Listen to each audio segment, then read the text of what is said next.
Ok, on se lance pour le troisième vidéo. Ça se peut que ce soit un peu confus. J'ai dormi 4 heures la nuit dernière parce que je suis en train de faire des travaux. D'ailleurs, je casse cette vidéo-là pendant que je devrais être en train de faire des travaux. Alors veuillez m'excuser si les commentaires sont confus. Euh, J'avais mulligané la main précédente parce qu'elle me semblait trop lente. Le cut arrivait au tour 4. Le Stratasite, ça faisait pas grand-chose. Fait que la première créature que j'avais sur le board, c'est le golem. Donc, c'était trop lent. Donc, j'ai mulligané dans cette main qui, si je pige l'autre montagne, ça devrait bien se passer. Donc, on joue contre le deck. Cette fois-ci, c'est le deck bleu-blanc Proliferate. Non, c'est pas vrai. Je vous avais dit que ce serait confus. On joue contre le deck bleu-blanc-blink, donc avec Venser, Tumble Magnet et compagnie. Voilà. Donc, tour 1, j'ai failli encore oublier de mettre le Spike Shot, mais bon, je me reprends et je joue Spike Shot tour 1. Il n'y a pas vraiment de raison de ne pas le jouer. On passe le tour.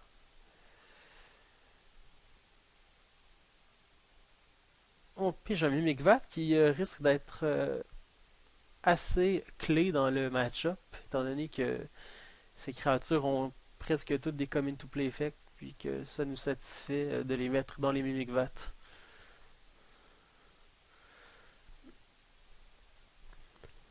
Étant donné que j'ai pigé mon quatrième land, puis que l'adversaire n'a pas deux îles, j'en profite pour jouer Mimikvat, qui est une carte qui va probablement être clé dans ce match-up-là.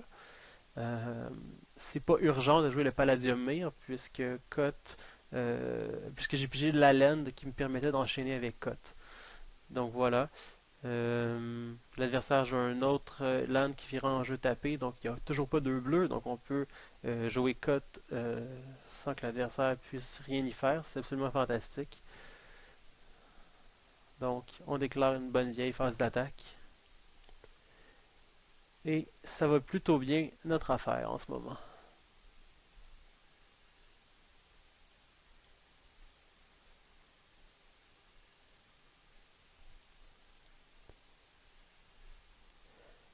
Donc, si je me rappelle bien, l'adversaire joue à ce moment-ci un Precursor Golem, ce qui signifie que d'une part, ça va être divertissant si on s'en débarrasse pour le mettre en dessous du Mimikvat. On va avoir du plaisir. Sinon, donc qu'est-ce qu'on pige? Donc, je crois que la meilleure option, en fait, la meilleure option ici, c'est de générer énormément de mana avec Cote, plus précisément exactement 10, ce qui nous permet de jouer le dragon et de manger son précurseur golem pour le mettre en dessous du Mimikvat. Donc, dans le fond, là, on a une threat artefact sur le board sous la forme du Mimikvat que l'adversaire n'a pas le choix de gérer, sinon il va perdre, puisque ça va me faire euh, une panoplie de 3-3 à tous les tours. Puis on a un gros threat non-artefact aussi que l'adversaire doit probablement gérer, sinon il est relativement dans le trouble. Ah oui, puis on a Cote aussi, il paraît que c'est bon aussi Cote. Donc à ce moment-ci de la partie, ça va vraiment bien. Je sais pas trop ce que l'adversaire pourrait piger pour se remettre de ça. Même Sunblast Angel, ça risque pas d'être assez. Euh, l'adversaire blink notre Mimikvat parce qu'il aime pas vraiment qu'on ait un précurseur golem en dessous. Je peux pas le blâmer. Cela dit, il est quand même mal en point. Considérant qu'on peut manger ses golems. Ici, c'est pas vrai. Ok, il attaque pour se débarrasser de Cote. D'accord. Avec des golems qui vont se faire manger de toute façon. Si on garde Cote en vie, de toute façon, le Spike Shot Elder sert pas à grand chose pour l'instant. Donc, on pige Galvanic Blast. Euh, Ce qui fait qu'on peut quand même. En fait, ce qu'on peut faire, c'est jouer les deux mires, détaper une montagne avec Cote, faire Galvanic Blast, Metal Crafté, ce qui nous permet de mettre le Glimmer Point Stag en dessous du Mimikvat, ce qui est aussi quelque chose qu'on généralement on apprécie beaucoup. C'est pas aussi bon que le précurseur Golem, mais c'est dans le pas mauvais non plus. Puis évidemment, on a par le fait même généré deux bloqueurs pour Cote.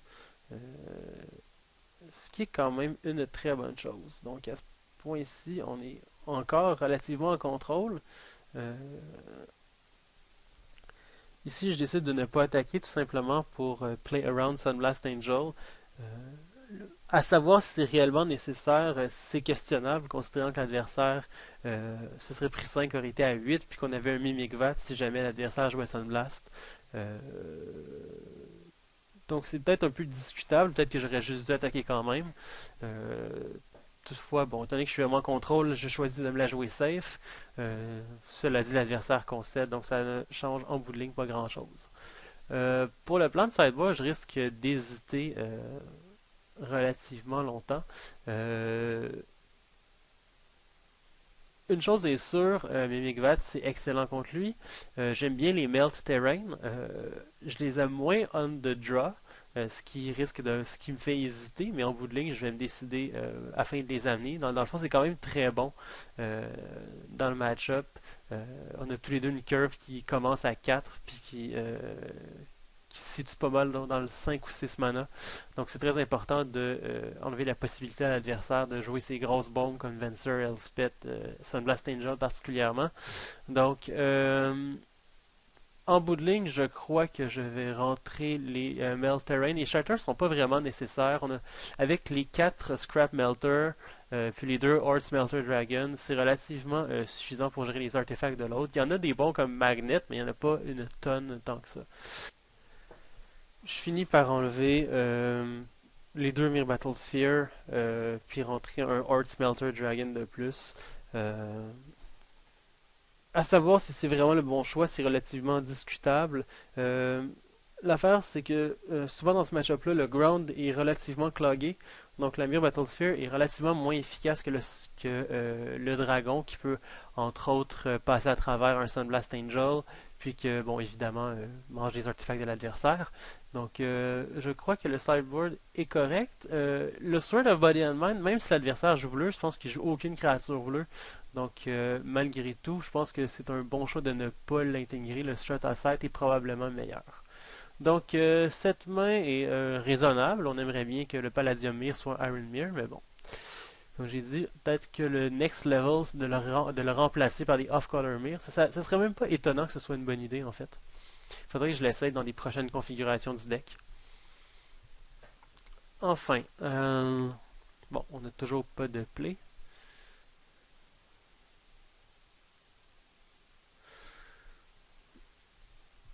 Donc, bon, mais j'ai un autre Palladium Mirror. Bon Dieu, j'aimerais ça que ce soit un Mirror off-color en ce moment. Mon adversaire cash-in sa spell bombe. Puis j'ai une carte, puis tout.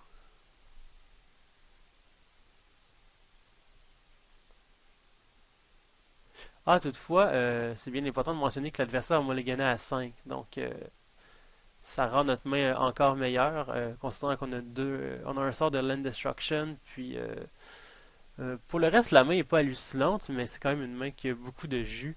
Donc, étant donné que Mulliganet à 5, je crois pas que la game va durer bien longtemps.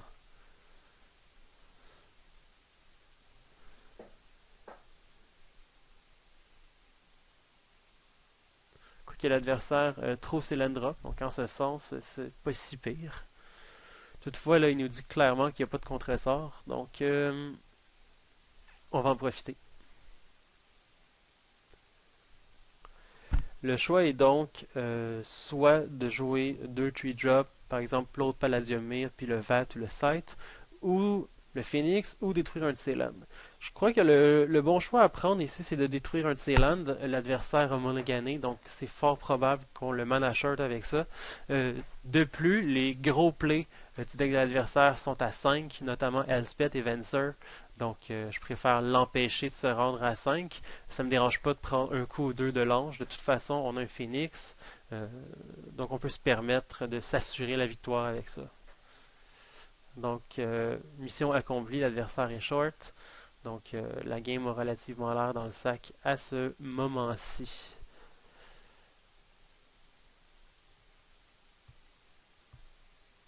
Quoique, ça nous ralentit quand même considérablement.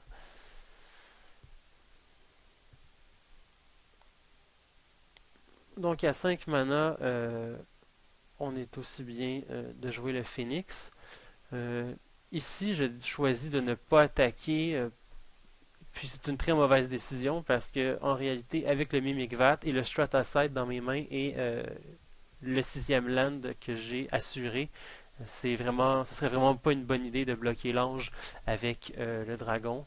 En fait, je veux dire le Phoenix. Mais bon.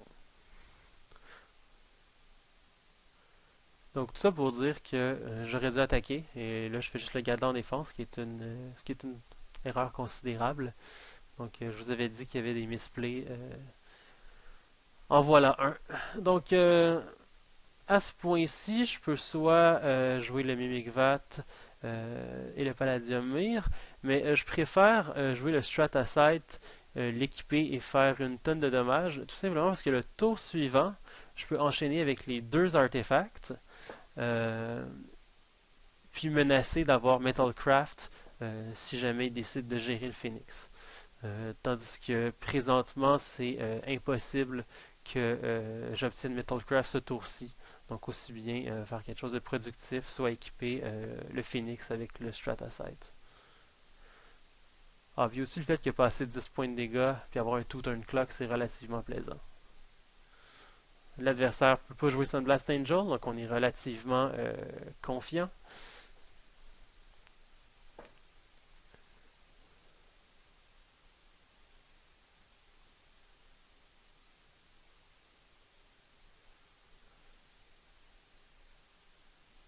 Ici, je ne comprends pas vraiment pourquoi l'adversaire attaque. Je ne sais pas exactement où il va en venir. Il y a probablement Glimmer Point Stack pour blinker son ange. Ah, c'est ça. Oh! Sauf qu'il blink pas l'ange, il blink le Stratasite, ce qui fait qu'il est juste mort prochain tour. Peut-être qu'il s'imaginait que de blinker le site, quand il allait revenir, il n'y aurait plus de montagne d'équipés dessus, je sais pas trop. Mais là, en ce moment, l'adversaire est juste mort à notre attaque.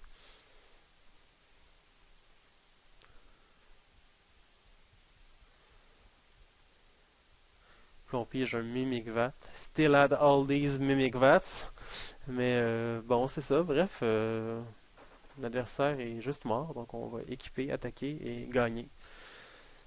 Donc cette partie-là était semi-passionnante en fait.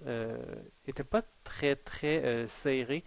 Toutefois, en général, je crois que le deck bleu-blanc, Blink, Venser, Elspeth, etc. est le deck qui généralement me donne le plus de fil à retordre.